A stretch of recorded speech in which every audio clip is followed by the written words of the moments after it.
Someone's took the tent. Someone's took our tent. I'm never telling that joke again. Just made that up. Welcome back to the UK Americana Bar Show. Ladies and gentlemen, how are you? Thank you for joining us. Florence Sommerville. Before she went out on her second trip to Nashville, we interviewed her. She was telling us all about how passionate she is about her music, her lyrics, her singing in country music, and being a British girl. She's telling us about how she records at home. She's got this great new manager that she's working with and a great new infrastructure in her record companies. And you know what? She's just a fantastic kid. Since she's come back, we've since found out she was doing some co-writes in Nashville with songwriters like Sally Barris and Templeton Thomas. She got into a magazine out there called No Depression. She's done very, very well. Now she's back. She's got gigs at the Camden Chapel and also the Hot Box and the Drawing Room in Cheshunt. So watch out for her. She's fantastic. We all love her here at the show. Florence Sommerville. Check her out. Okay, let's do this, girl. What's this you got? You got questions? For me to remember.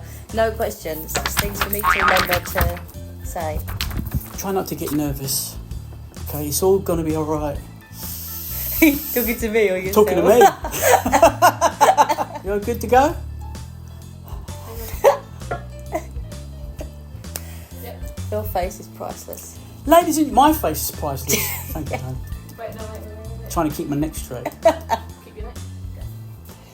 Ladies and gentlemen, welcome to the UK Americana Bar Show. Thank you for joining us. Oh my God, you never guess who we've got in the show this week. Somebody who's on the crest of a wave to the record companies and the festivals, just back from Nashville.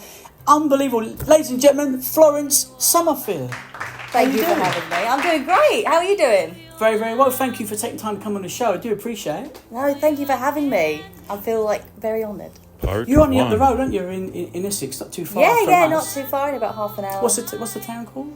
I live in Orsett, a little village. Little village in Orsett? Yeah, little village Orsett. It's very picturesque, it's very beautiful, and not too far from London, so I kind of get the best of both worlds. Yes, kind of on the borders. That's where we are, kind of on the borders. Yeah, exactly. So you've got a beautiful voice, Florence. Oh, thank you. Absolutely beautiful. I was talking to you about it earlier. Like your voice is kind of like pipes for me, and you tend to hold a note, and and hold the note, sustain the note, which is, I know lots of people do that, but it seems to come out a lot in your writing and in your melodies. That's what I like about it so much.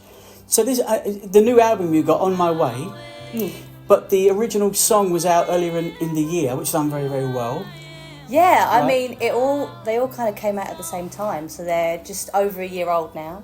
So it was an EP of 3 songs that I released last July. And I'm very proud of them. It's baby's first release, and the title On My Way, the title single, if you like, was really one of the first songs that I ever wrote about myself. I spent so much time writing about my friends and writing about other people I knew and other stories.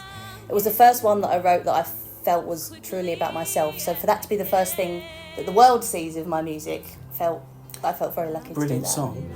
For that you have to have seen the world, but I'm on my way, falling as I go.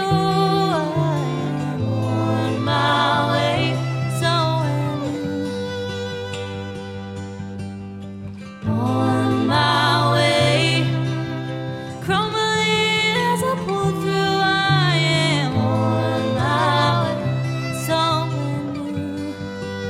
I hope I see you there too.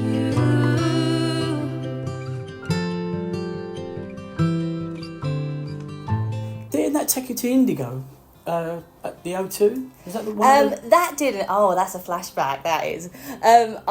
When I was about Flashback, wasn't that too long ago? 14. Yeah, Oh, it was it? about Oh, 6 right. years ago. When I was about 14, I entered a competition called Open Mic UK. Right. And You got to the final. I got to the final. The final was at the Indigo, and I got to play on the stage, and I played one of my original songs, and that was a crazy experience. And before that I'd only ever played in open mic nights in pubs and things like that.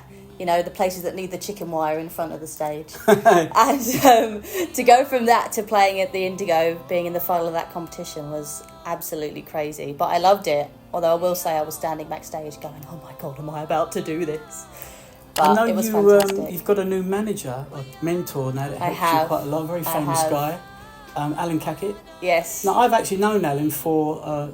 He actually mentored me for many days. Yeah. He's actually over there. He's over there. Don't let him know that we're talking about him. But he's wonderful. He is wonderful. I couldn't love him anymore if I tried. Some of the people that he's established, unbelievable. His track record is incredible. So Absolutely. you're in good hands there. I feel in very good hands. Do you sing the songs to him to see if they work or not before you go out? You know what? You have, Alan, I bet he says you have to, don't you? He doesn't. He doesn't tell me I have to do anything.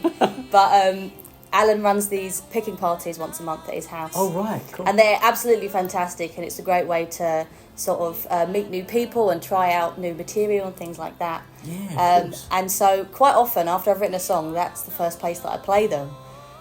So Alan does hear them before everyone else, probably. Yeah. But I can always trust his judgment.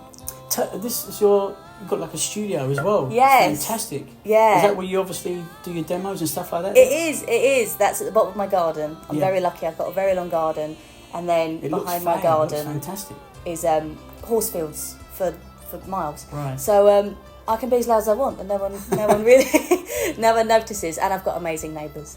But yeah, that was my dad's lockdown project. He built it all in lockdown. Wow. From scratch, and I mean there was no expertise involved. He's not a builder. There was a lot of that seems about right, like that. And then the inside was all decorated by my mum. Lovely mum, very artistic. Yeah, She it's did a massive fantastic. mural on the back of the stage and all the stuff on the walls. And it's great for you to sort of just write as well, I suppose. It is. Yeah. I feel very, very lucky that I've got that Tell us about Nashville. area. Oh, So Nashville. how was Nashville for you? Any good?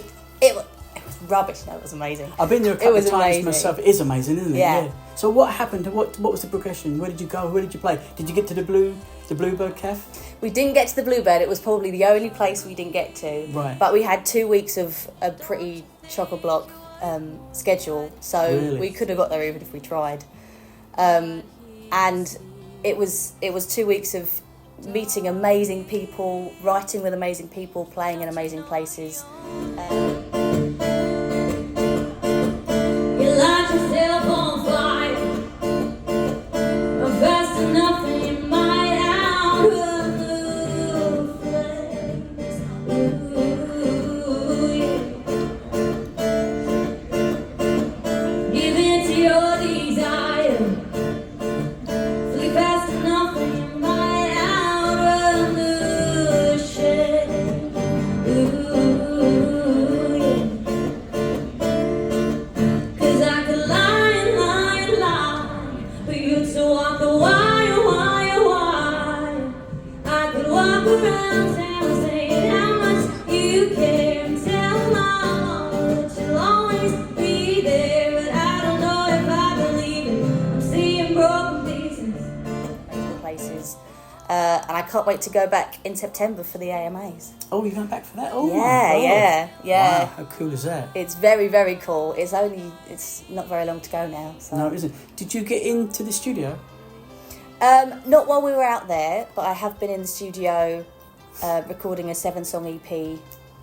Going back in a couple of weeks, I've been last month. This is in new there. material then? Yes, yeah, new Wow. material.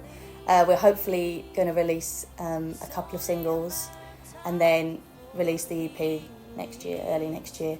But I'm very excited. I'm having a great time. I haven't been in the studio that much compared to the amount that I've performed live. So it's kind of a new experience for me, but kind of familiar ground, and that's kind of the best way. You kind of know what you're doing, but there's also new things to learn. So I'm very excited to go back. Yeah, I mean, you're quite an excitable person. Darlene, I love Darlene off the album. Thank you. I think the music's playing somewhere in the background. But Darlene's beautiful. That is so deep. And, I started to think, when you hear new artists coming, you think, well, she sounds a little bit like this and maybe a little bit like that. And I wonder if she gets into it. And I thought to myself, no, do you know what? No. And you're British. And I thought, wow, this girl sounds like Florence. Thank you. So talk to me about Darlene. Where did that come from? You've got to check that out. You'll love it. It's fantastic. Darlene. Where did that come about? Because the story's a lot different than any norm writing. Yeah, Darlene is a very special song for me because I wrote it about one of my friends. Her name's not Darlene, that would be way too obvious.